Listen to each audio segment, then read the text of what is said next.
scrapyard is a freaking crap shoot this morning. So that was actually pretty good, 192 on that one.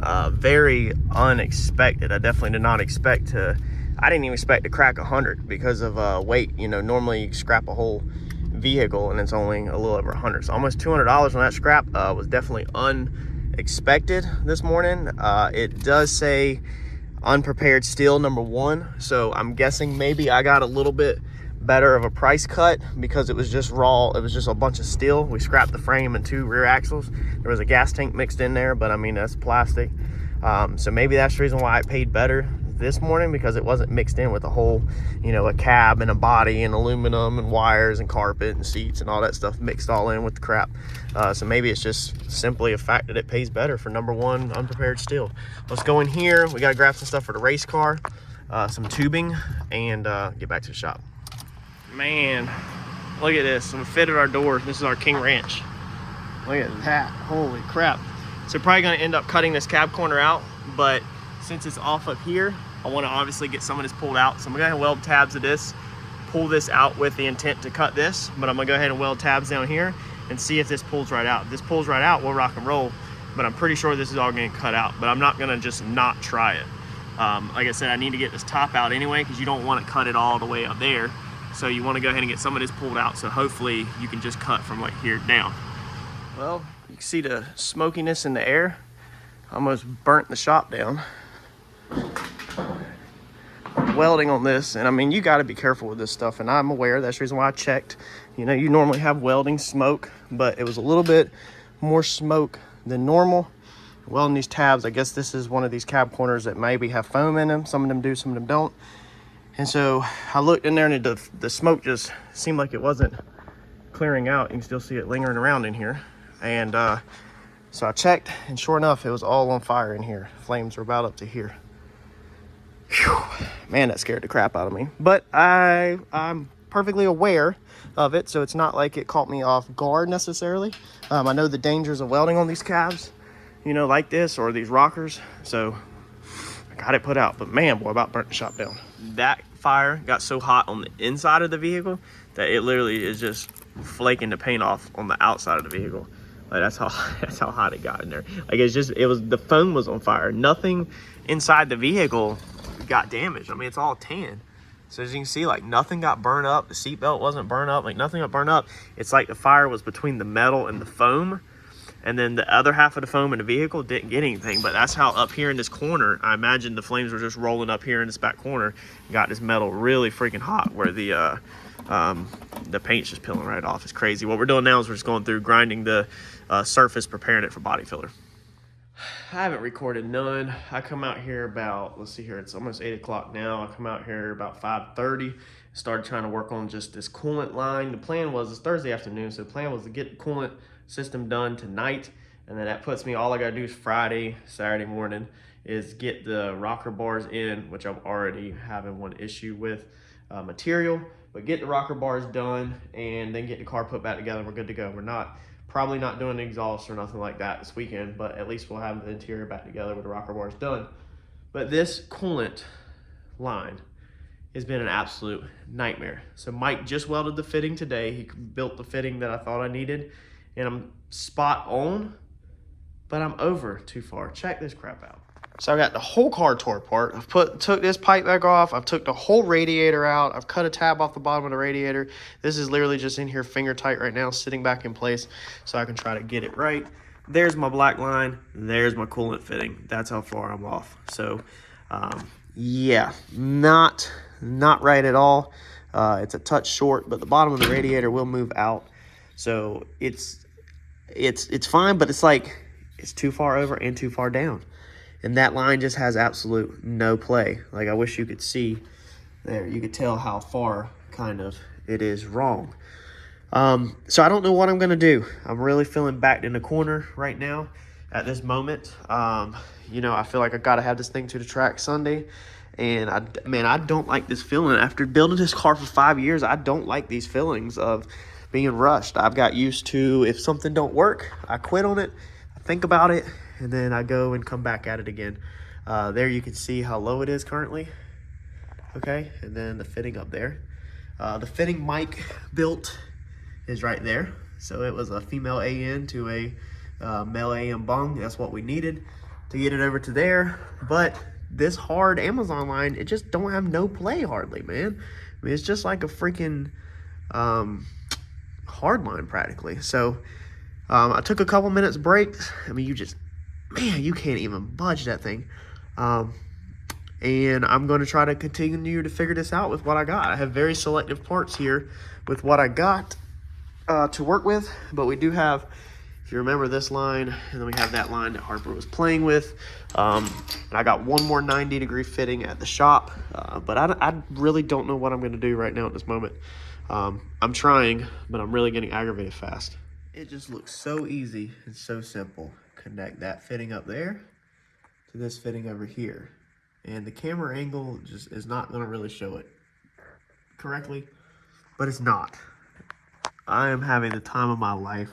I've got everything thrown on the floor. I've got this pipe I could possibly cut up.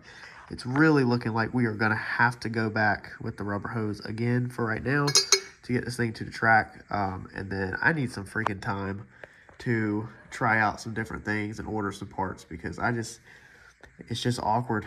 It's awkward by the time you stack fittings, and then it puts it down too far, or man, if you were here in person, you would see how tough it is to make that go to that with what I'm working with. I need to order more stuff.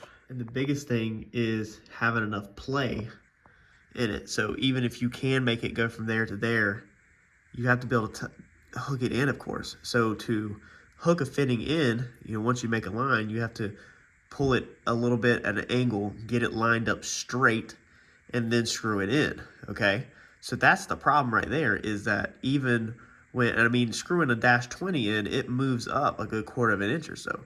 So even if you loosely, all of this stuff loose, you can make the line, which I had this all hooked up loose earlier, but then when you go to tighten everything down and everything doesn't have play, and all you're depending on is a little bit of hose to have play, then the stuff wants to go in, like if it's straight all mocked up and you get it in there, then it wants to go in crooked, and you can't straighten it up to get it to thread on because you don't have enough play in your AN hoses, or the mount that you got there. It's like we really need to drop way down here, loop up, and then come up with another 90. That way we can swing this one out this way, this one out this way, and then they can go together. But the problem is I don't really have enough fittings tonight to do that, and I'm not liking how sloppy it is.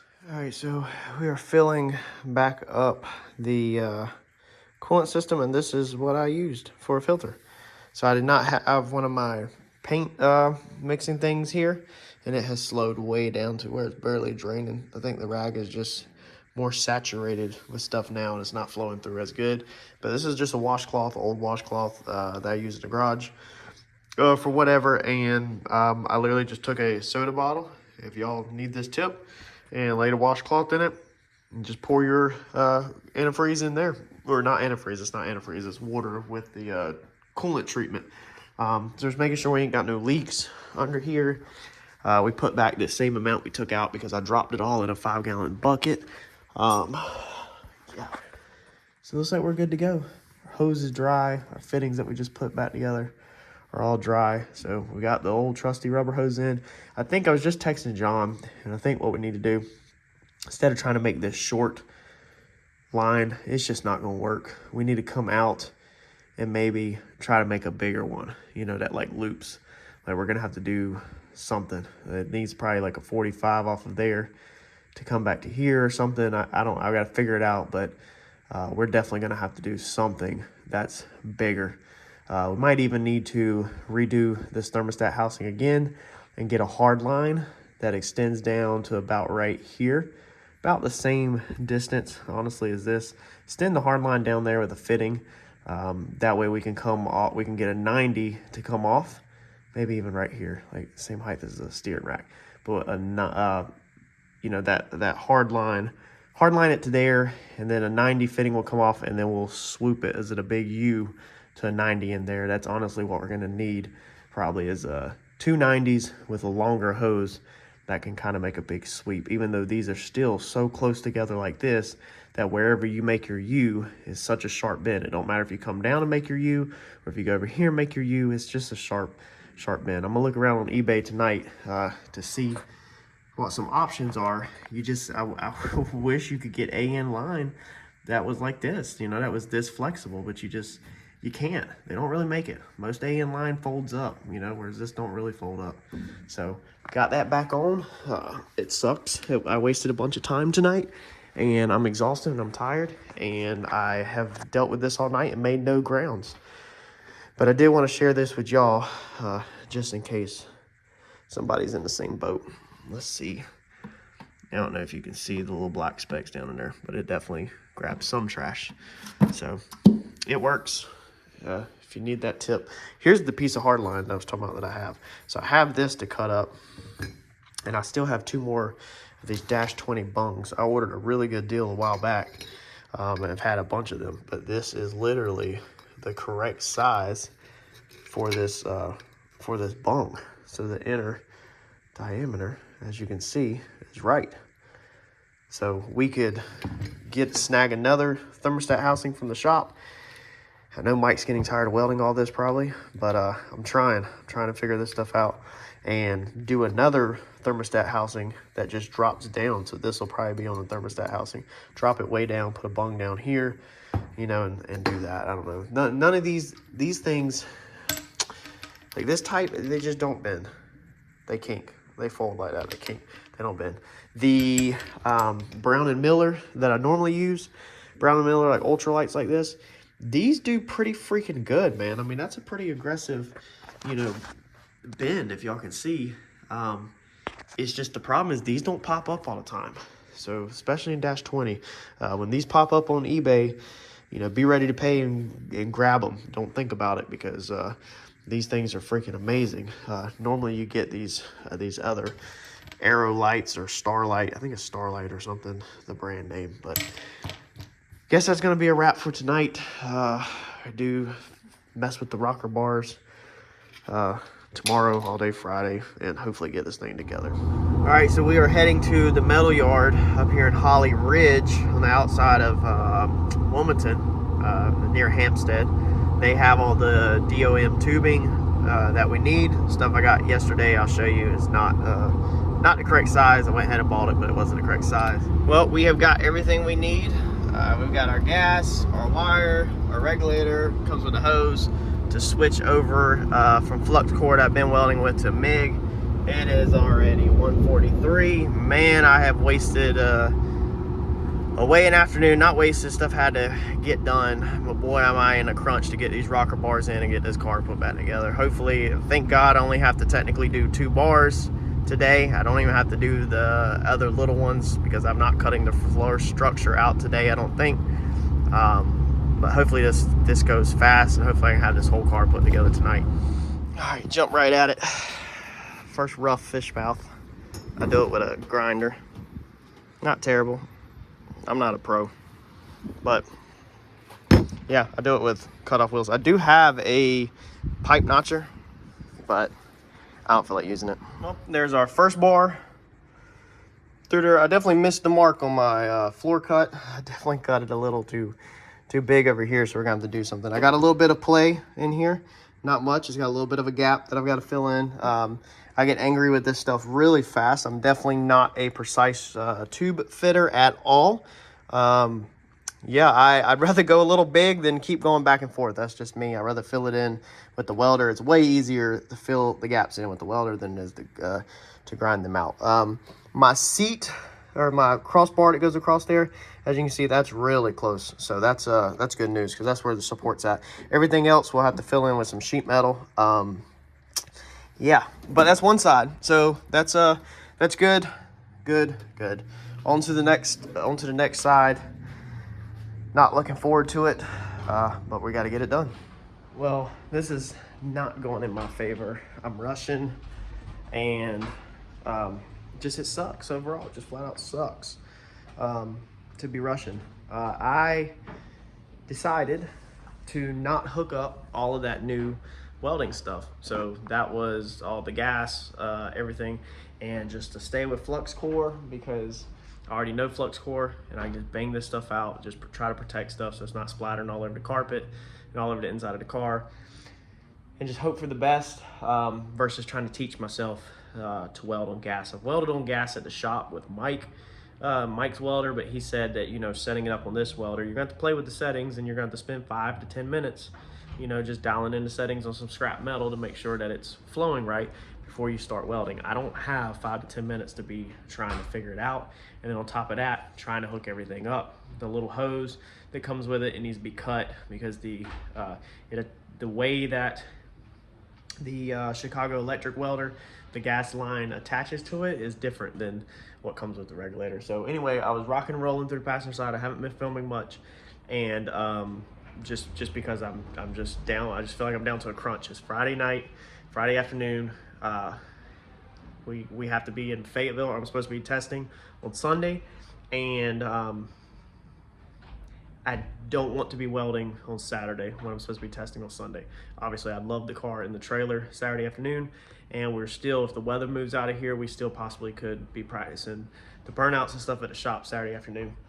But of course, in true nature, when you're trying to rush, then welding wire runs out. So now I have to go buy more flux core welding wire, because I'm not about to switch this thing over to gas. I'm just not doing it. So I'm gonna fit this other bar up, and then we have to run my oldest daughter somewhere.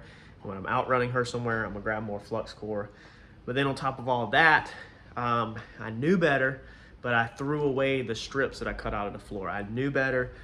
I have bit myself in the butt a few times on this car over the past 5 years by throwing out what I thought was scrap metal, and then actually needing the pieces that I cut out to either patch something back in or change something or whatever.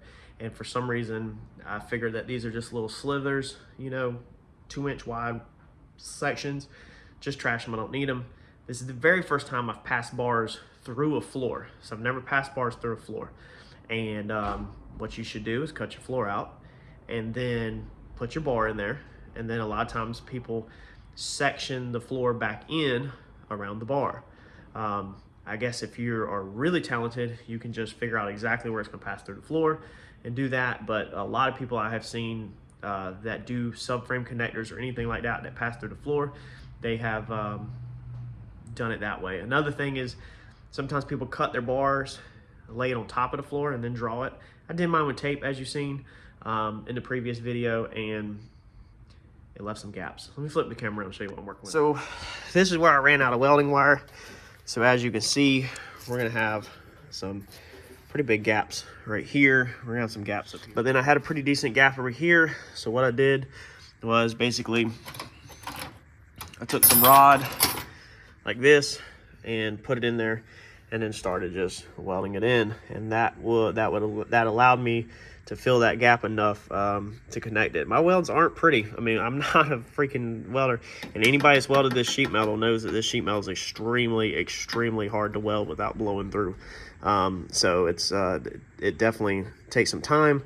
It's basically, a lot of times you just get your weld on there and just grind it out where it looks decent. Fortunately, carpet's going over it, and I'm not gonna have time to grind it out like I want. But yeah, I have to figure out what I'm gonna do with all this. Probably nothing. Honestly, probably nothing. Probably gonna get the floor structure back tied in from here to here where the seat bolts up, and then get some tied into here. Obviously, a bracket will go all the way across here to connect this all in, and we'll get some wrapped around right here somehow.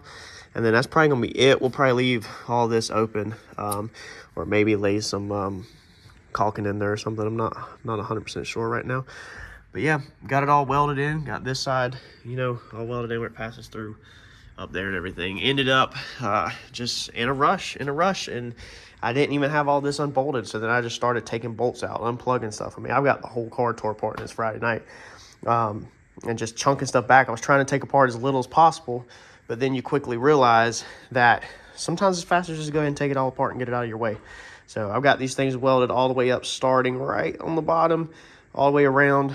You know, you can get literally 90% of it wrapped around, but that's what I'm working with as I have ran out of welding wire at 6:30 on Friday afternoon. And I mean, this shop this garage is just trashed. I mean, there's stuff just thrown everywhere, kind of in a panic to, you know, get this thing together. I expected to work on this throughout the week, not be just starting Friday afternoon, but unfortunately my work schedule just hasn't allowed it.